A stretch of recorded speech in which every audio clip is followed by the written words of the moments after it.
Hello Year 5, we're going to read another chapter from our story, Cosmic. It's One Giant Leap for All Boy Kind by Frank Cottrell Boyce. This is chapter 4, I nearly shaved myself to death. Even though I could barely see the premature facial hair, once I knew it was there, I couldn't stop thinking about it. It was ticklish and it was tempting to stroke it. Stroking it made other people notice it, and when other people noticed it, they tended to shout, "Wolverine!" and worse, which is why I decided to get rid of it. I slashed at the brown candy floss with Dad's razor, which did get rid of it. Sadly, it also got rid of a lot of blood. Sheets of blood just sort of fell out of my face. I wasn't quite sure what the procedure was, so I squashed a towel into my chin, prayed that I wouldn't die, and carried on squashing and praying for about an hour. I was starting to think that maybe I was already dead when Mum called me for supper. When I went down, she said, "What happened to you? You look like you've boiled your face." Dad said, "He's been shaving." "What?" said Mum. "He can't shave. He's too young to shave. He's much too young to shave." "Well, he's definitely too young to have a beard," said Dad, and he showed me how to shave in a less life-threatening manner. "The only thing is," he said, "now you've started, you'll have to carry on. The hairs will get harder and harder the more you shave them. So I don't get wisps of candy floss anymore. I get this stuff that looks like naturally occurring toilet brush." Mum said, "Liam, you've got to stop growing so fast. I'm not ready to lose my little boy yet." Mum got so worked up about all this that she took me to see the doctor. The doctor said there was nothing to worry about. That made Mum really worried. She asked to see the specialist. "Specialist in what?" "Well, you read about these people, don't you, who grow up too fast. Their hairs start falling out when they're teenagers, then they get wrinkles, and then they're like old men, but they're only 20. She'd never mentioned these people to me before. She must have noticed my look of absolute terror because she said, "They're very rare, but they do exist. You read about them on the internet, don't you?" I was relieved when the doctor said, "No, I don't think I have read about them, to be honest. I could send you to see a bone specialist at the children's hospital." At the hospital, they gave me scans, blood tests, and an "I've been brave" sticker. They took me to see a specialist, then a special specialist. They both said that I was normal, completely normal, extra normal, abnormally normal, but tall.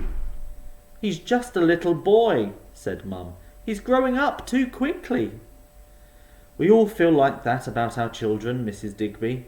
The important thing is to remember that he is still a child, even though he looks like a grown-up. Just because he can't shop in the children's clothes section anymore, that doesn't mean his childhood is over. Boys grow up at different speeds, particularly at this point in their lives. You might go back after the summer, Liam, and find that everyone's had a bit of a spurt, and you're not even the tallest in the class." "Do you know, that makes sense," said Mum. His dad was tall at primary, and now look at him. He's well below average height. "In fact," said Dad, "I'm slightly above average." "In fact, you are not. Only very slightly. But very definitely, I am above average." "Well, we'll talk about this another day," said Mum, which is what she always says when she wants you to shut up. The special specialist was partly right about the growing spurts. Nearly everyone had one over the summer, including me. When Mum wanted to mark my height on the See How I Grow chart in the kitchen, she had to get a chair to reach the top of my head. "Oh," she said, "you've had a spurt." And Dad said, 7 inches is not a spurt. 7 inches is a mutation." On my very first day at Waterloo High, I was the tallest person on the lowest school site. The new uniform Mum had bought at the beginning of the summer didn't fit anymore, and they had to send off for an extra large lower school blazer. I got a special dispensation to wear my own clothes for the first half term. When we went to get my travel pass for the bus to school, the woman in the office wouldn't believe I was school age, so we had to go home and get my birth certificate. And then the next morning, when I showed it to the bus driver, she wouldn't believe it was mine, and then I had to get off the bus and text Mum, and she came down and explained to the driver of the next bus that I was unusually tall for my age. "It's not the height, love," said the driver. "It's the stubble." Mum said, "Am I going to have to do this every morning?" "Only till we all get used to him." In the end, Mum sent off for a passport for me. I kept it in my pocket in case I got questioned again. Dad said, "That'll keep you out of trouble." How wrong can a person be, by the way? Dad also gave me his old mobile phone, so that if he ever lost me again, like in Enchantment Land, he would be able to find me. His phone's got Draxworld on it.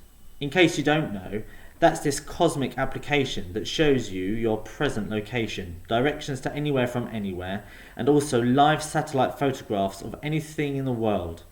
You can use it to look at volcanoes erupting, tidal waves, forest fires, anything. Dad uses it to make sure the traffic is flowing smoothly on the bypass.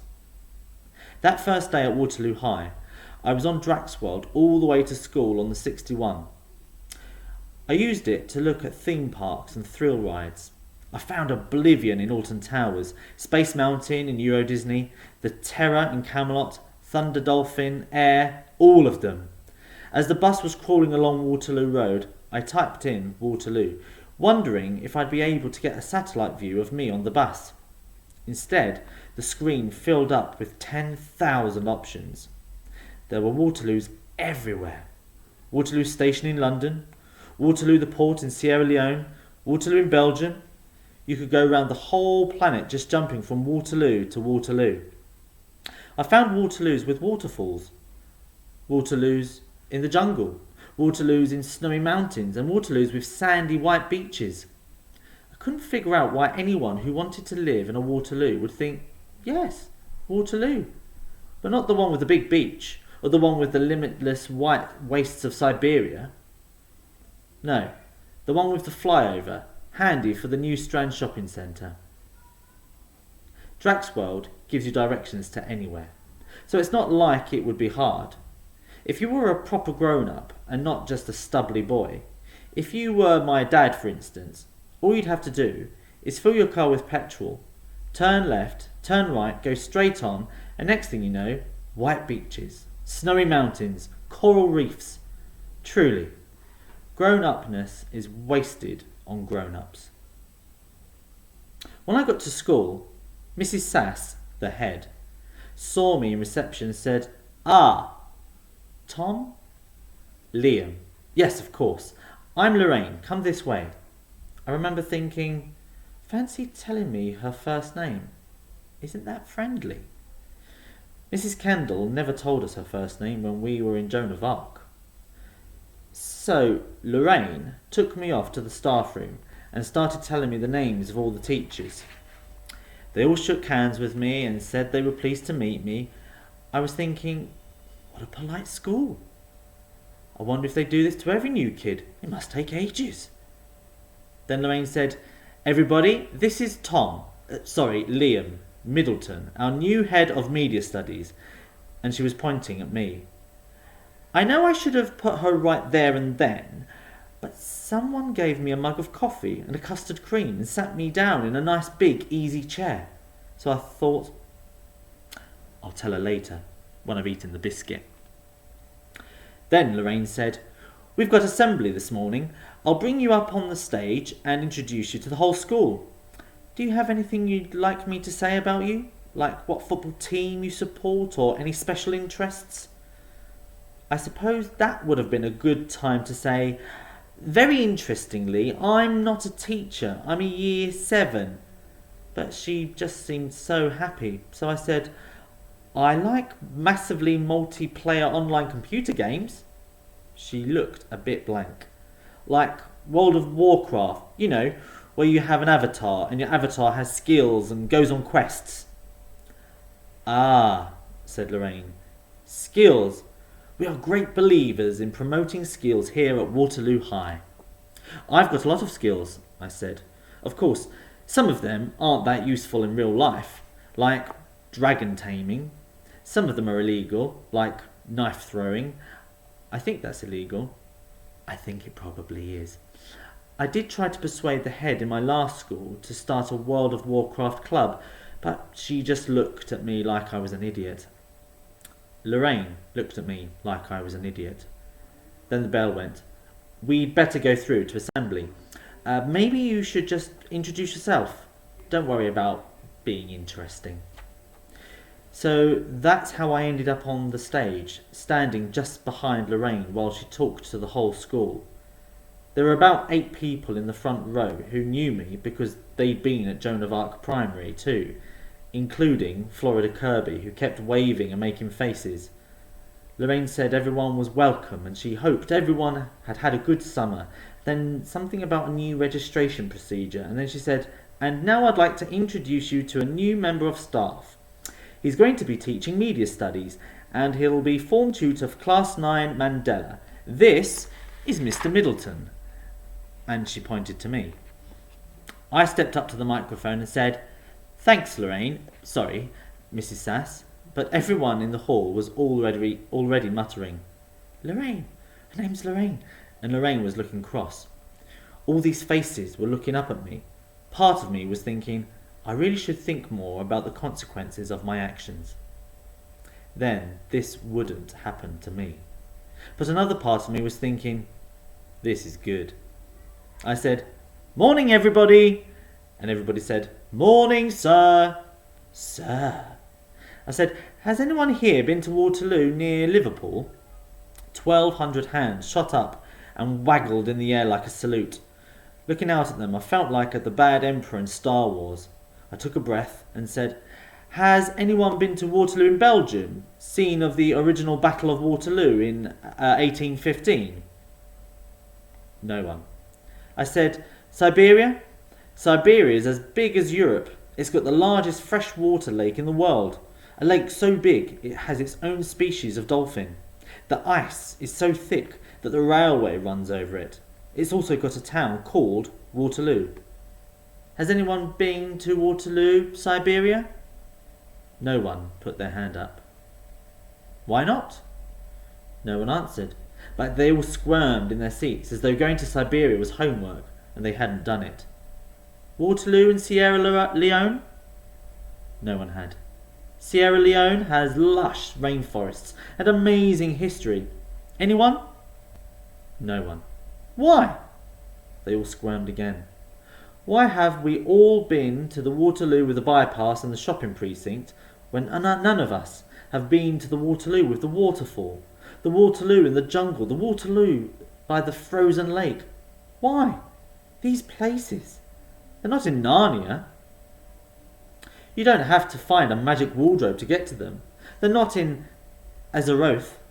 You don't have to create an avatar and climb inside a computer. They're real places. You can go there by bus.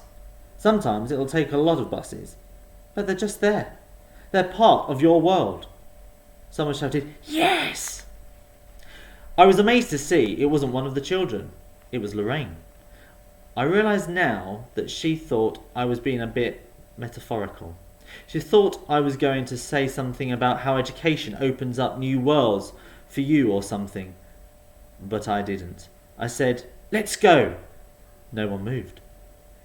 They all thought I was being metaphorical too. I said, "Come on. What are we doing here? Let's go. Come on, follow me." I don't know where that last bit came from. It just came out. It was part of the flow of the thing. I walked out down the middle of the hall towards the doors at the back. It took a minute, but somebody followed me. Then someone else. Then someone else, and someone else, and everyone followed me out of the hall, through the lower school exit, and into the playground. The sun was shining. The birds were singing. I walked up to the grass I walked up to the gates and pushed. Nothing happened. Waterloo High is a high security school. The gates are locked at 9 a.m. and no one can get in or out without a swipe card. That's why there was a man in a leather jacket standing on the other side of the gates, talking into the intercom. "I'm the new head of media studies," he was saying.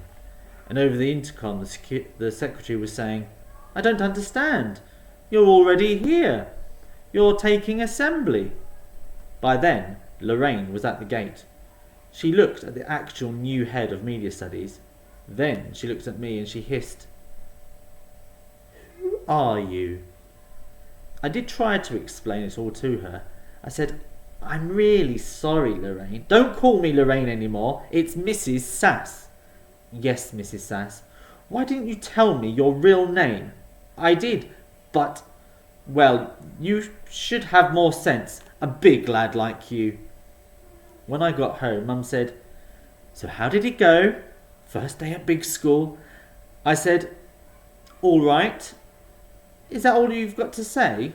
All right?" "No." "What else? I'm starving." Sometimes it's better not to go into too much detail. And that is the end of our chapter. We'd just like to thank Macmillan again for sharing this book with you.